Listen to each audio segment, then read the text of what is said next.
So you want to go hybrid. You want to enjoy the best of both worlds. You want to maintain a lean, muscular, strong physique, but you also want to run as far, as fast as possible. Maybe you want to live the hybrid lifestyle as well. You want to lift, you want to work out, you want to look good, but you also want to go out and reap the benefits and be able to maintain all of this year round. If that's the case, what I'm going to be doing today is breaking down 5 of the key points in which people go wrong trying to achieve this hybrid balance, but I'm also going to be breaking down all of the solutions to each of these problems. So we're going to be covering a lot of information in this video, but keeping it as quick and easy to understand as possible. Let's get right to it.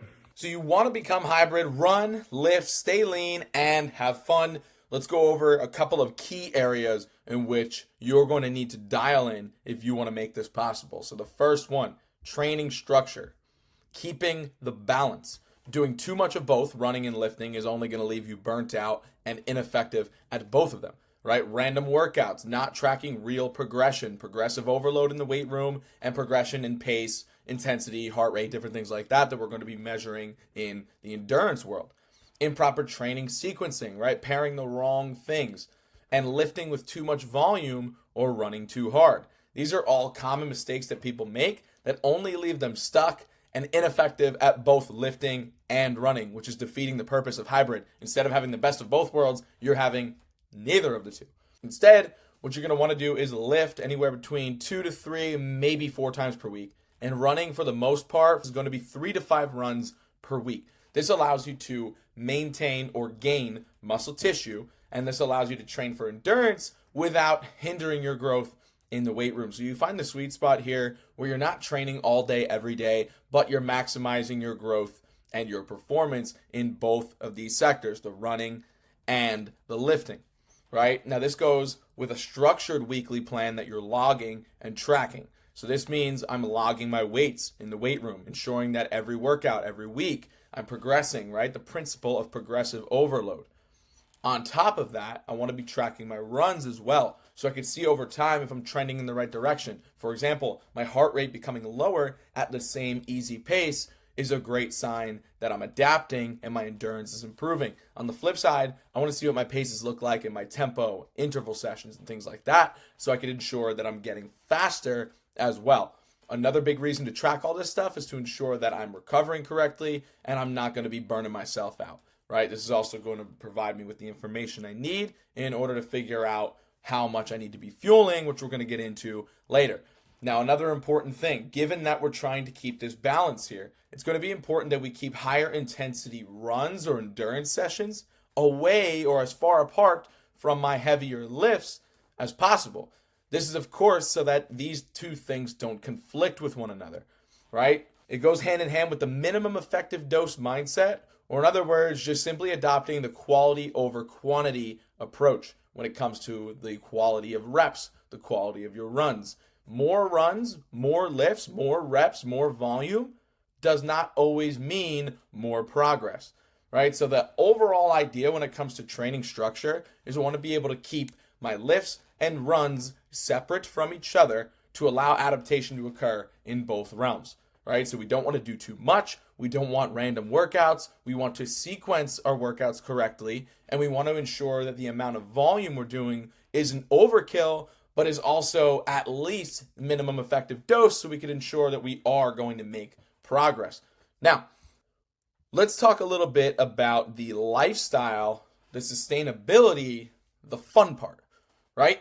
Common mistakes here is going to be the all or nothing mindset, or in other words, avoiding your social life or other obligations to stay on track on the fitness side of things.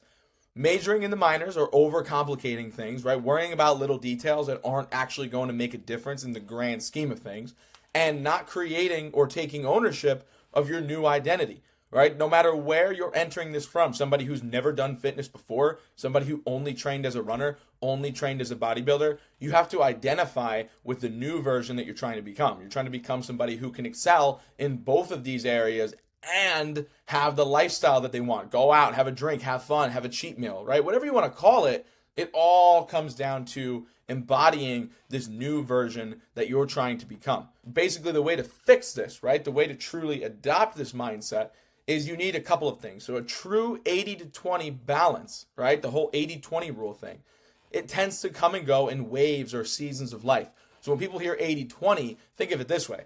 If I'm in a marathon block, it's not going to be the best idea for me to lean into that 20% where I'm having the drinks, having the, shit quality food or whatever it might be. This is going to be the time where I need to lean even harder into that main 80%, right? Where things are sharp, things are dialed in, and I'm really going at it. However, if I'm just existing, maybe I'm in an off season, I'm not prepping for an event, I'm not training for anything in particular, and, I'm going on vacation or whatever it might be, well, this is going to be the time where you're allowed to lean into that 20%. So it comes and goes in waves. Am I training hard for something? Am I trying to get really, really lean or whatever it might be? I need to lean into the clean 80%, train hard, tracking everything mindset. But when the time comes, when that wave or season hits where I can lean into the 20%, that's where I'm going to want to lean in to that other side of things, have a little fun and let loose, right? But 80-20 doesn't just mean that I can get away with doing shit like this every day, right? I have to understand what kind of season I'm in, what kind of approach I need to take to optimize for exactly whatever it is that I'm training for or the outcome that I'm looking to achieve. Now, this helps if you have an unbreakable core structure that gets you out of every social jam imaginable. For example, non-negotiable that I hit my minimum protein target, right? So roughly 0.75 grams of protein per pound of your goal body weight. That should be happening every day, regardless if you're going out to the bar later, regardless if you're in a marathon prep, regardless if you have a bodybuilding show, you're trying to get as lean as you've ever been before, or you're at an all-day work conference, right? Regardless, little things like this, your core structure, whether it be your protein target, the amount of sleep you're getting, your overall calorie target, all of this needs to be on point regardless, right? So this is what we always aim to create, the unbreakable core structure that will get me out of a jam, because I could always fall back on this structure that I've created myself that I know is tried and true and works for me and my goal. Master the simplest, highest return habits and then prioritize them. If you know that you're going to get the highest return from tracking your calories, nailing your protein every day, and never missing a workout, those should be the 3 things that you focus on the most, and don't start getting lost in the weeds with all these 14 different supplements that you heard about on social media, with all these new run workouts that you want to try, this new lift that you want to try, new pair of shoes or gear or, supplements and accessories that aren't necessarily going to move the needle as much as simply mastering the highest return habits will. All right, and back to the identity thing. You need to own your new identity, because the old you can't hang at this level. Maybe the old you at the standard or where you used to hold the bar at could hang in these scenarios, but for you to get to the next level, to improve your running performance, improve your physique, improve your lifts and get stronger, gain muscle, the old you cannot hang up here. Once you've raised the bar, your identity, even if it's your new identity, needs to match. Otherwise, things just aren't going to line up. They're not going to make sense, right? So overall, when it comes to the lifestyle and the sustainability, if we can create a true 80-20 balance, right? It goes in waves, it goes in seasons, and that will be held up by my unbreakable core structure, right? The foundation of it all. I can master the high return habits, right? The highly important, prioritize these habits, and own my new identity. Because again, the old me can't hang at this level that I'm trying to take it to. So I need to be able to identify with that in order to make any sort of progress. Now, we've talked about training. We've talked about keeping the balance. Let's talk about how nutrition ties into all of this when it comes to performance and leanness, right? So common mistakes here. I'm trying to do both. I'm trying to lift. I'm trying to run. I don't want to try to eat like a bodybuilder or eat like a runner. Instead, I'm going to want to implement the best of both things, which we'll talk about in a second. Another common mistake is underfueling carbs, leaving you flat, weak, slow, tired, or overeating on lower output days, right? So there's a combination, sort of a yin and yang, where it comes down to overeating on your lower output days and undereating on your higher output days. So let's get into that a little bit, right? You're going to fuel based on the workout itself and the big picture outcome. I'm going to optimize my cardio and my physique. One big way to do this, I want to time my carbs pre, intra-workout, and post-workout to maximize the efficiency and minimize the amount of calories that I'm wasting, right? So in other words, if I only have a certain amount of carbs that I'm allowed to eat in a given day in order to maintain my calorie target right? Maybe I'm trying to be in a caloric deficit in order to lose body fat and get leaner. I'm only going to have X amount of carbs, a limited amount to work with. So I want to utilize those to the best of my ability and time them when I need them the most and when I'll be able to utilize them the most, which is going to be before my workout, potentially during your workout if you're doing longer endurance training, and post workout when we're going to need to replenish the most, right? The simplest way to put this, less exercise equals less energy expenditure, which means less energy demand. So on these lower days, I'm going to want to eat less calories. On the flip side, more exercise, let's just use the example of you're running, you're training, and you did your long run today. You burned a ton of calories, right? More exercise, more energy expenditure equals more energy demand. These are the days where I'm going to want to increase my calories.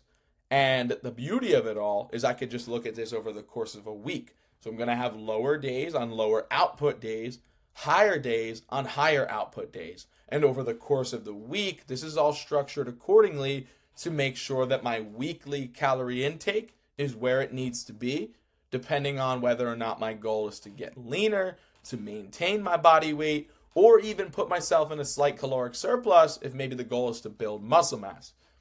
Now, recovery and fatigue management becomes very important. We're putting our body through a lot. We're running 3 to 5 days per week, lifting 2, 3, maybe 4 days per week. So we have to pay attention to our nervous system, the way that we feel overall. And here's some common mistakes here, right? Ignoring your CNS, fatigue, kind of feeling off, feeling run down, but still pushing through just because that might be our nature, right? We like to just hammer away, keep pushing through regardless of feel. That's good. Sometimes it has its place, but we do have to listen to our nervous system and really make sure that we're taking care of our body here. It's going to go hand in hand with poor sleep, right? Which is ultimately going to kill your recovery and your performance. Another common mistake, people never deload, never take a break, right? Just always hammering away. That's going to be kind of the big theme here when it comes to recovery and fatigue management. Treating soreness like a badge of honor, right? Thinking because I'm more sore from a workout that it was more effective. However, it's really just an indicator of improper recovery. Now, how do we fix this issue? 1, auto-regulate. Adjust your training, your recovery, your diet based off of soreness, any minor injuries that you're feeling, your HRV, which is your heart rate variability, a big indicator of how well you're recovering, plus just overall feel. Even if you don't have any fancy Whoop bands, a Garmin watch, or whatever, tracking your HRV, your resting heart rate, your sleep quality, and all of these things, how do you genuinely feel? Are you run down from your training? Are you just underslept or under-recovered? Or do you just feel lazy today? There's a big difference between truly being under-recovered and just not feeling like it. If we can learn to decipher between these and auto-regulate accordingly, truly and accurately, that's going to be a major skill to develop in order to balance these things and still recover properly. Now, you're going to want to sleep as hard as you train, right? We all are guilty of this. We stress missing a workout or, overeating on my diet.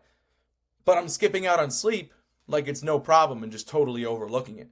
It's going to be a huge factor in regulating your appetite, recovering properly, and performing properly. If I'm underslept, under-recovered, I'm not going to be able to actually put out the amount of energy that I need to get a good lift in that's going to actually promote progress and muscle growth. And I'm also not going to be able to run hard enough or run efficiently enough to make any strides in the endurance department either. So auto-regulating based off of the way that you feel and making sure that you're sleeping properly are both going to be big needle movers when it comes to this recovery and fatigue management category.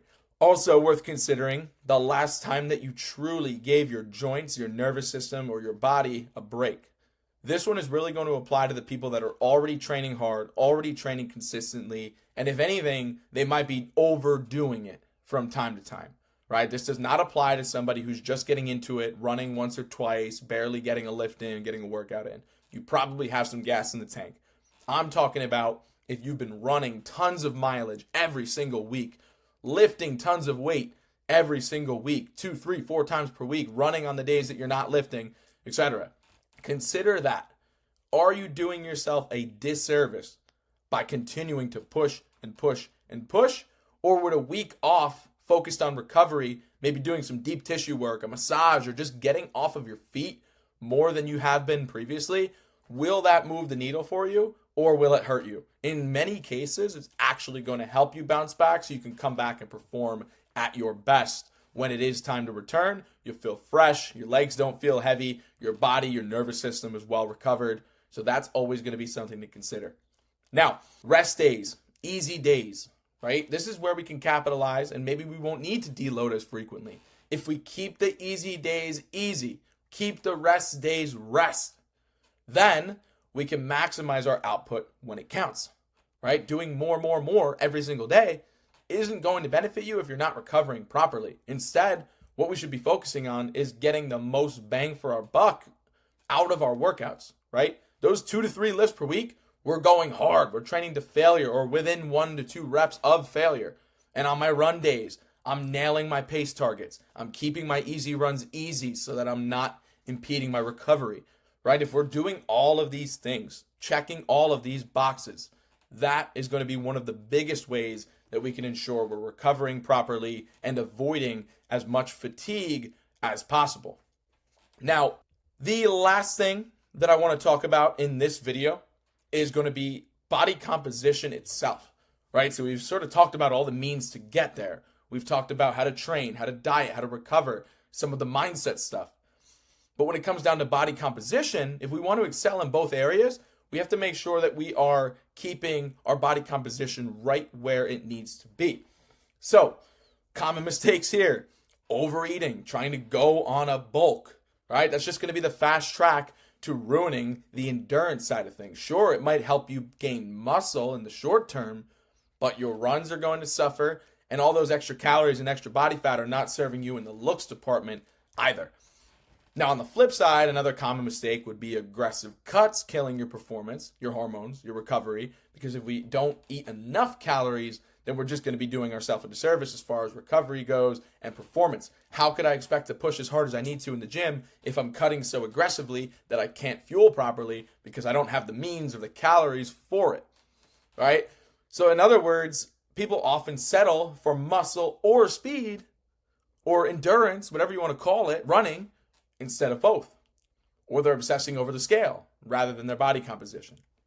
So how do we fix this? How do we get our body composition in check? One big thing: optimal carb timing and a weekly view on calories allows for fueling, body composition, and performance to happen simultaneously, right? This means I could be in a small weekly deficit. The calories per day will vary. What does that mean? Just like we talked about earlier, on a lower output day, I don't need as many calories. I don't need as many carbs. I'm not burning through as much muscle glycogen or overall energy where I'm going to need to replenish. So those are going to be the days where it's the smartest to keep my calories lower.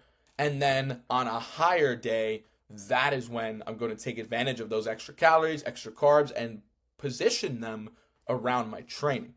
So ideally, you can have both, right? Muscle, maintain all of it, and improve on the endurance side of things if you are structuring your week correctly. Now, we talked about the scale, right? I want you to think, do away with the scale, use it as one mean of measuring your progress, but not the only one. Look in the mirror, look at your body composition, get a scan done, figure out what your body fat percentage is. Track your performance metrics, your body fat, and your overall look and feel, not just the weight on the scale, right? For example, I just finished a marathon and I was 195 pounds during that marathon. Maintained all of my muscle, arguably might have even gained a pound or two of muscle. However, if I was lighter, leaner, lower body fat percentage, I probably would have performed better, right? So there's things that I could have done better in that example. However, I didn't take advantage of them because I was too worried about fueling and eating more carbs and thinking I was doing it as means of recovery. However, my body composition actually ended up hurting me because I was so worried about the number on the scale, so worried about how many carbs I was taking in, that I was missing the big picture of it all. And that was bringing my leanest, lightest, most efficient body weight to that race day, right? So if you track your performance metrics, your body fat percentage, your look and feel, making sure that your deficit over the course of a week makes sense, then you could absolutely have both. You could fuel for performance. You could love the way that you look. You can go out. You can have fun. You could do it all. But you got to make sure that these things all line up and really make sense. So bottom line is, just to recap, right? When it comes to going hybrid, you have body composition. You have recovery, fatigue management. You have nutrition.